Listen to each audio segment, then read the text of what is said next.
ముందుగా కిరణ్ బాబు గారిని మాట్లాడవలసిందిగా కోరుతున్నాను. వేదికను అలంకరించినటువంటి మా అబ్స్మా రాష్ట్ర నాయకులు తులసి ప్రసాద్ గారికి, అలానే బాపట్ల జిల్లా ఏర్పడిన తర్వాత వెంకటేశ్వరరావు ఎంవి గారికి, ఈ కార్యక్రమాన్ని ఏర్పాటు చేసినటువంటి అందరికీ పేరు పేరున మా ధన్యవాదాలు.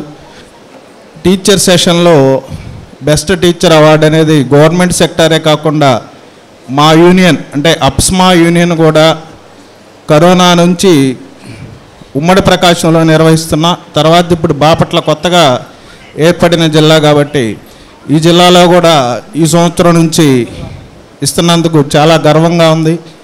ఇదే విధంగా ప్రతి సంవత్సరము కూడా ఈ విధంగా ఈ కార్యక్రమాన్ని ముందుకు తీసుకెళ్లాలని కోరుకుంటూ మా రాష్ట్ర నాయకుల్ని అలానే జిల్లా నాయకులకి సగర్వంగా మనవి చేస్తూ థ్యాంక్ యూ అనండి.